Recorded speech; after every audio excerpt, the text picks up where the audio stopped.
Hindi lang si Victor Wembanyama ang karapat-dapat nating abangan sa rebuilding team ng San Antonio Spurs this season. Dahil bukod kay Wemby, ay may tatlo pa silang exciting young players na dinedevelop. Sila ay ang 23 years old na si Devin Vassell, 24 years old na si Keldon Johnson, at 20 years old na si Jeremy Sochan. Sila ang mga players na expected tumulong kay Wemby para iahon sa lugmok ng Western Conference standings ang San Antonio Spurs. Kilalanin pa natin ang mga player na ito ngayong araw dito sa GOAT's Descendants.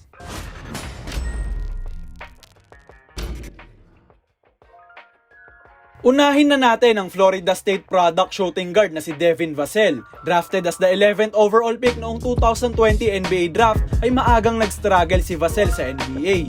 Sa unang season niya lamang kasi ay 5.5 points and 2.8 rebounds ang naging average niya sa loob ng 17 minutes per game. Ngunit kagaya ng ibang mga players na nagstay sa San Antonio ay tuloy-tuloy ang naging development ng player na ito. By trusting Coach Pop's system at pag-work hard everyday ay tumaas ang kanyang averages sa kanyang second season patungong 12.3 points, 4.3 rebounds and 1.1 steals per game.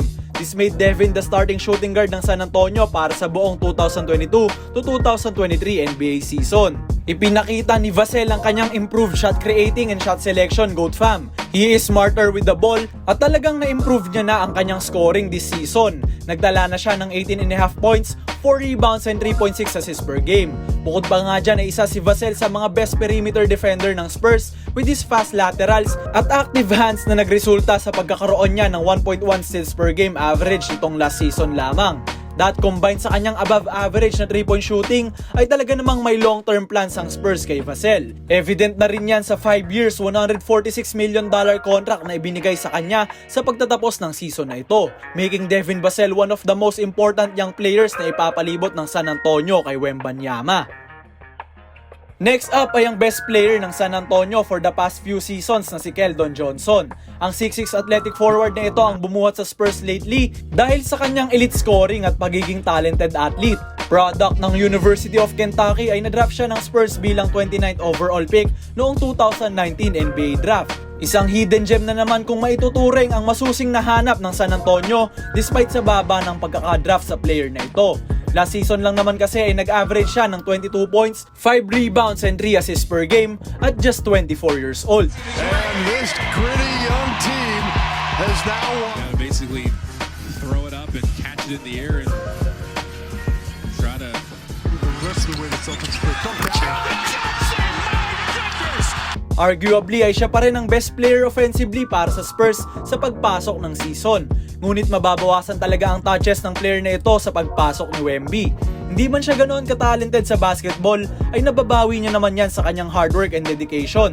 Kaya naman hindi na nakakapagtaka kung patuloy lang na magde-develop pa si Keldon sa paglipas ng mga taon para sa Spurs. Para sa kanyang buong NBA career ay merong 36.3% 3-point field goal shooting si Johnson. At importanteng mapataas niya pa ang averages na yan upang bumuka pa ang lane para sa isang Victor Wembanyama, which in turn ay magpapadali ng buhay nila sa perimeter dahil sa gravity ng isang Wemby sa paint. At ang pinaka-intriguing na prospect ng San Antonio Spurs, ang 6'8 versatile player nila na si Jeremy Sochan. Nakuha as the 9th overall pick noong 2022 NBA draft, ay walang specific na position na nilalaro si Sochan dahil sa wide array of skill na meron siya as a player. Athleticism, defense, finishing, lahat ay nariyan sa isang Jeremy Sochan. Maliban sa outside shooting na patuloy niya pa rin ini-improve each year. Last season ay nag-average si Sochan ng 11 points, 5.3 rebounds and 2.5 assists per game in his rookie year alone. Napasama rin siya sa all-rookie second team dahil nga sa mga performances na ipinakita niya sa atin last year.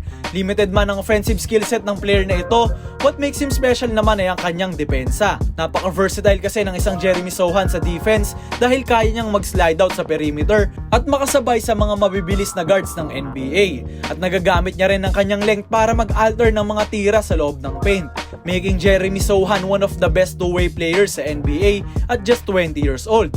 Malaki pa ang ide-develop sa player na ito. Kaya naman tiyak na kaabang-abang ang mga ipapakita niya para sa Texas-based team in the nearest future.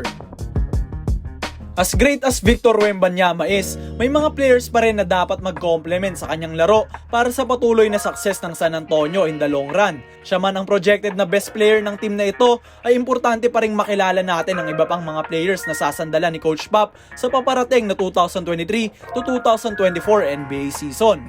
Isang offensive master sa ngalan ni Devin Vassell na kaya ring magbigay ng 100% effort sa depensa.